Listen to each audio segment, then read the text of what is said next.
Interruption, but I'm Mike Wilbon. Jimmy Garoppolo is reportedly considering retirement tone. You ever think about hanging it up? I'm Tony Kornheiser. I thought I'd retire when I turned 90, but 6 years later, going strong, huh? Wow, you're on the Betty White plan, apparently. Yeah. If those numbers were accurate, which they're not. No, It's no Betty White plan. not to quite 100. 90. You know? Hope to get to 90, but not quite 90 at the moment. Welcome to PTI, boys and girls. In today's episode, the Giants trade Dexter Lawrence to the Bengals. A.J. Brown appears to be New England bound, and the Stanley Cup playoffs are underway. But we begin today with the NBA playoffs. All 16 teams have now played one game. The teams you would expect to win big, Oklahoma City, San Antonio, Boston, they all won big. Antonio, Boston, they all won big. But there were two rather surprising results. The Lakers beat the Rockets, shooting 61% from the field and 53% from three. And the 8th seed in the East, Orlando, beat the 1 seed, Detroit, in Detroit by 11 points. Wilbon, which game gave us the more surprising result? Orlando. Not close. Orlando. And Tony, it didn't start out the season with that being a surprising result if you look forward. I thought Orlando was going to be like a 4 seed, maybe have home court advantage in the first round of the playoffs. When you got Banchero and Wagner, these guys are just as talented as Cade Cunningham in various ways, different ways.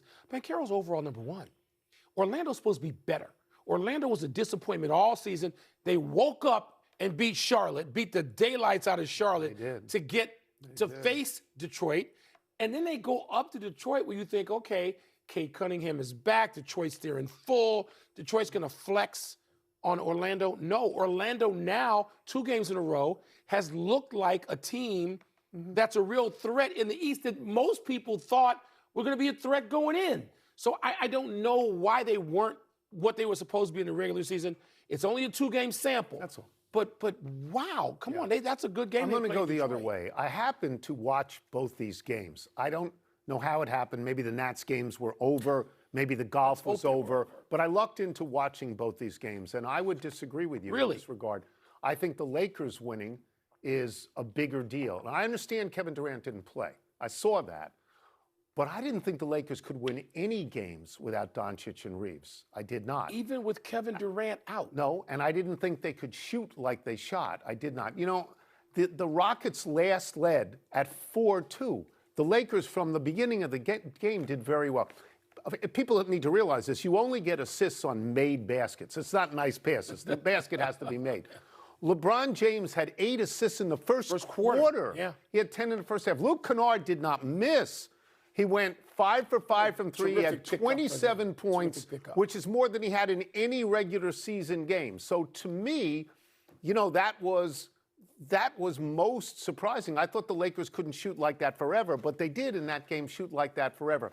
I understand what you're saying about Orlando because you were one of those guys. We've had a number of guys on this show who pointed at Banchero specifically and said he's not having what we think he's supposed to have. That's right. And a lot of people said, and the coach is coaching for his job, and it's not his fault, it's Banchero's fault, right? And I agree with I think it's a surprise because it's a 1-8. But I agree with you that Orlando has quite a bit of talent. They do. Do you want to hear a short, odd fact that I think is relevant here? Sure. Okay. The Detroit Pistons have now lost 11 straight home playoff games. This stretches back to 2008. That's over 5 series now. That's not a small sample now. So and it's loud, it's passionate, it's a great place to watch a game, and they don't win. So now every pro team has about 12 assistant coaches, if not more. Do they have a team psychiatrist? Because they need a team psychiatrist. 11 in a row at home is never supposed to happen. No, and that's just not very Detroit-like. So but going back for a second, if Kevin Durant doesn't play, and we don't know, it's a knee, it doesn't sound like it's something that's supposed to keep him out for a whole series. If Kevin Durant doesn't play, the Lakers will win that series. Plain and simple. Okay. You take away Durant. I didn't see that. I didn't see that. That cancels out Luka, right? It's Luka and Reeves. It's like 45 points. It's a lot of points. Man, Orlando. Can Orlando win the series? From what you saw yesterday. Don't go down. I know you always say 3 weeks away. Game 1 is the easiest game. No, the series. No, but it's 3 weeks away till the end of the series. It's going to go on forever. Stop. About 10 days. Stop. It doesn't go on for that long. Let's move to the intriguing results from opening weekend of the Stanley Cup playoffs. The Sabres were down 2-0 to the Bruins with less than 8 to play, and then scored 4 times to get their first playoff win in 15 years. The Golden Knights kept rolling under Torts, winning their opener over the Mammoth, and the Canadiens topped the Lightning in OT. Tone, your biggest NHL headline from the weekend was what? I want to say Tortorella. I want to give him all the credit in the world. He came to the team. They fired their coach with 8 games left. He won 7. He still has not been beaten in regulation because they lost an overtime game. Then he gets to the playoffs and he wins the first game. And I want to say this is all about him because they were down 2-1 in the third period. But no, you have to say Buffalo because Buffalo was down 2-0 in the third period. Let's go over what they did. 8 minutes to go, down 2-0. They scored 7:58. They score again to tie at 4:16. They score again to take the lead at 3:24 to go. They score an empty netter with 1:12 to go. So they go from 0-2 to 4-2 in about 6.5 minutes. And they've not been in the playoffs in 15 years. It's the first game they have won in 15 years. I don't, did Boston leave the ice in the third period? How could that happen? I want to concentrate on Buffalo. Boston's had its successes and its Cup trophy. Boston's had everything. Buffalo, it's been so long, and people who were in that building say it was dead. And I have spent enough time in Buffalo with the football team and the despair over losing playoff games. They've gotten in the playoffs, and they've won some home games, but they've lost the biggest games. And there's carryover. You know how small Buffalo is relative. To other places and what that means, those two teams in that city. And so it's just like, oh, my God. I happened to turn on. It was 2-0. I'm like, oh, poor Sabres. This is going to go the way of Buffalo. Good for them. But let me mention Edmonton, because Edmonton, the headline hasn't happened yet.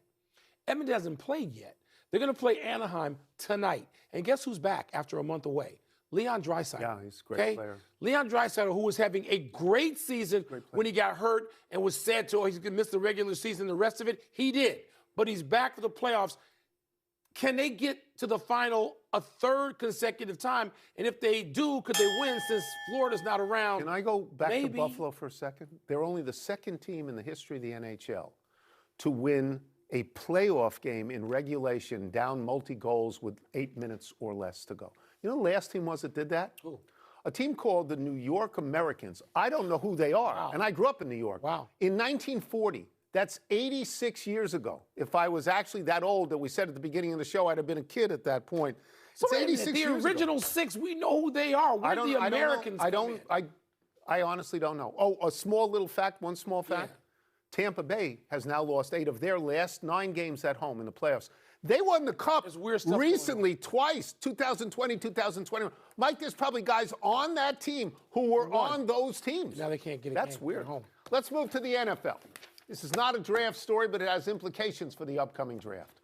The Giants traded their disgruntled Pro Bowl defensive tackle, Dexter Lawrence, to defense-hungry Cincinnati for the 10th pick in the draft, giving the Giants the 5th and 10th picks. And today, Adam Schefter of ESPN is saying the Eagles will trade A.J. Brown to the Patriots after June 1st. Got to wait till then because of cap considerations.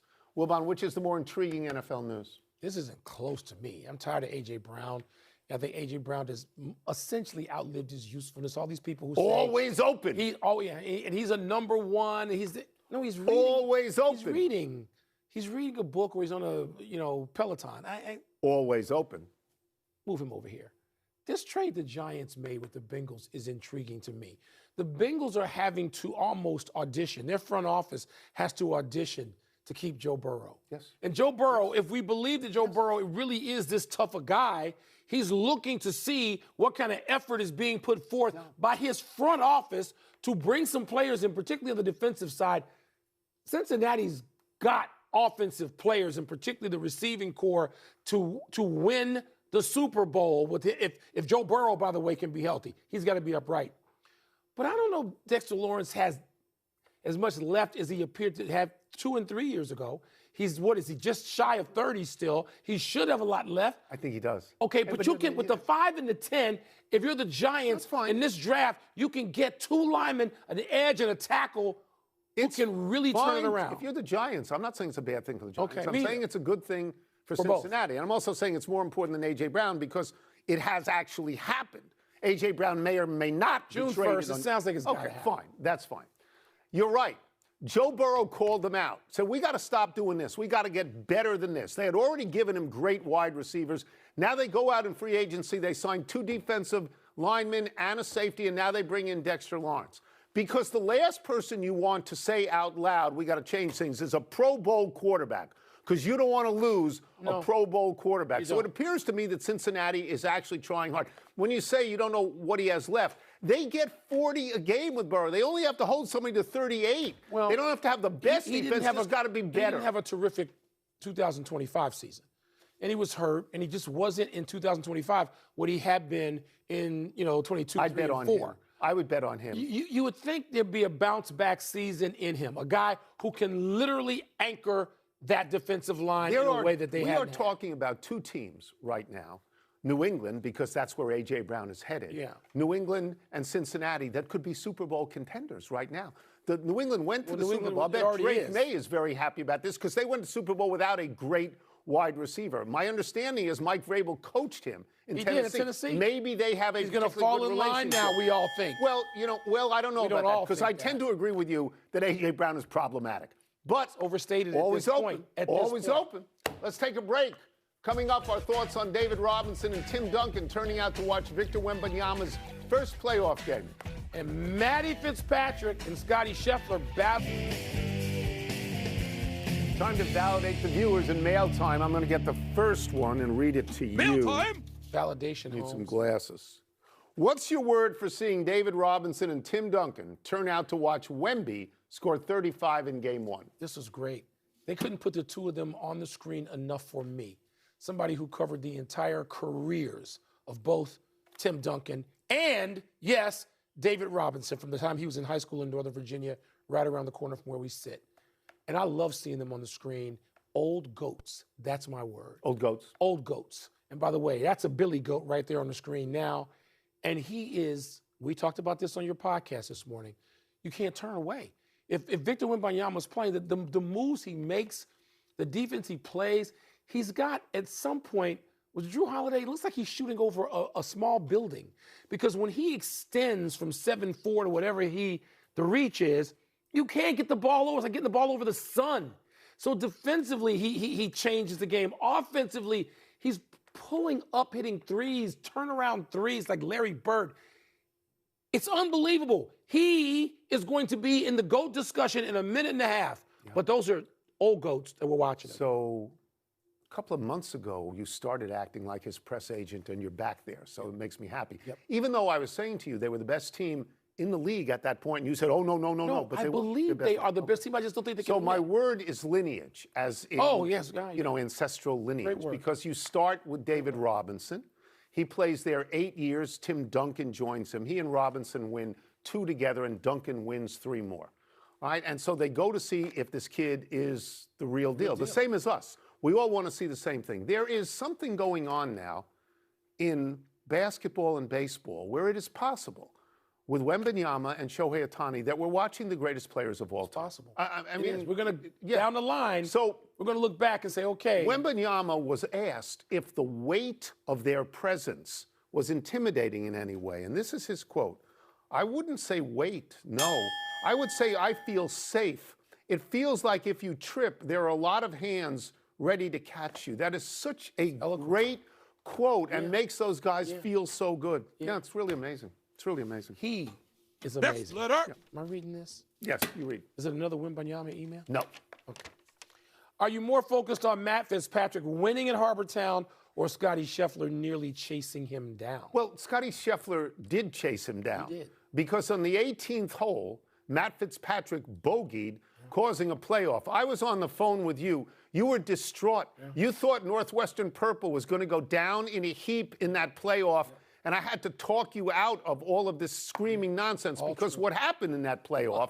How about that shot right there? The 4-iron. Right, a 4-iron, 202 yards to 13 feet. And Scheffler may have been rattled because his shot came up short, so he was not going to birdie that hole. Short. Matty Fitz knocks it in the way that he had that par-saving putt on 11, and he wins, and he's now number 3 in the world, Matt Fitzpatrick. So you should feel, and by the way, Scotty Scheffler finished second in the Masters, finished second at Harbortown. Yeah. You have to right here. always put your Account head for on him. a swivel. You have to look at him. You do. And that's what Matty Fitz might have looked away at some point and flubbed that chip that wound up about 22 feet short. But Had the hole before. Important to point out is Matt Fitzpatrick has now won one more tournament than Scottie Scheffler this season. This year, yes. 2-1. And he lost one in a playoff. Matty Fitz did. I mean, he's having a great summer. He mentioned he's number 3 now. Yeah, I'm hasn't caught Scottie yet, and Scottie's still number 1. Yeah.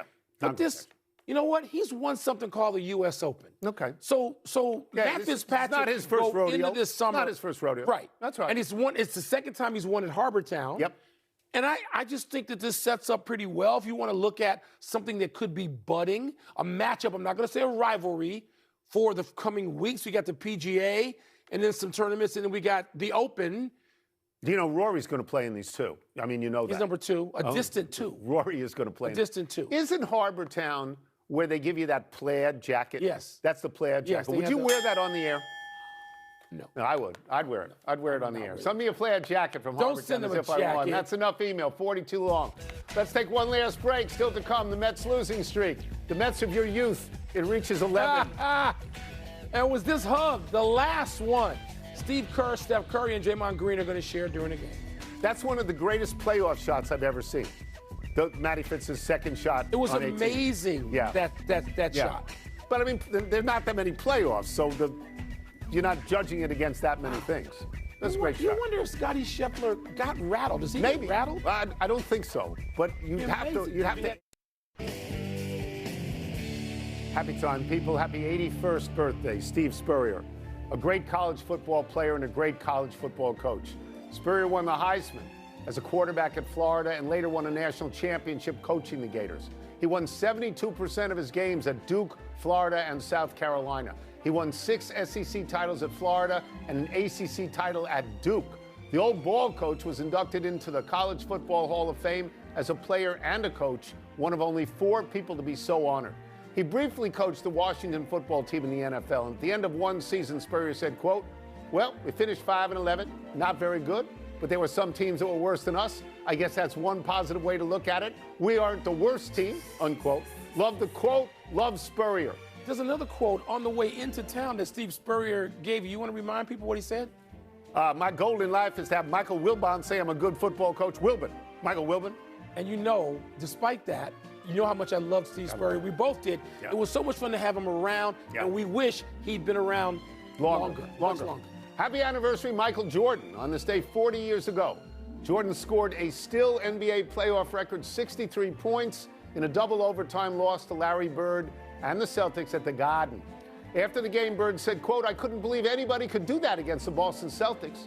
Jordan's 63 overshadowed Bird's 36 points, 12 rebounds, and 8 assists. Jordan got 49 in Game 1. He got 63 in Game 2, which led people to wonder if he'd get 77 in Game 3. Bird, who called Jordan the greatest player he'd ever seen, said, quote, "He won't get 77. I'll retire if he does." Indeed, Jordan got 19 in Game 3 as the Celtics swept Chicago, went on to win the NBA championship by beating Houston 4-2 in the finals. You can say that the legend of Michael Jordan starts in North Carolina, beating Georgetown with that last late jump shot. It really starts there. Because when he did that to the Celtics, like Larry Bird said, you thought, I thought, watching it at home in my parents' basement, oh my God, this dude is different. Happy trails to 11 in a row for the Mets. The Mets were so close to snapping their losing streak on Sunday, but closer Devin Williams blew a 1-0 lead in the 9th, and the Cubs went on to win 2-1 in the 10th. The Mets held baseball's highest opening day payroll at just over $350 million. But during this swoon, they have been outscored 62-19. Wow. Juan Soto has been out since April 3rd, but he's expected to return from his calf strain during the team's 9-game homestand that begins tomorrow. And in Wilbon news, Sunday was the Cubs' 5th straight win. And happy to get that, but I'll transition, sadly, to melancholy trails. The death of Rod Martin, the former Raiders linebacker, 72 years old, was part of 2 Raiders Super Bowl championship teams. And quite a player at linebacker. Sorry to hear that news. Yes. Let us go to the big finish if we could. Let's do it. Center Audie Crooks is leaving Iowa State for Oklahoma State. Do you find that significant? When you're that good, there's significance, and she's like the second leading scorer. But the transfer news, doesn't it just overwhelm you? Can you differentiate? Everybody has to go through the portal. I just want to say this. Michigan won, starting 5 transfers, I know. so it's important. It is. It's it is. important. You're right.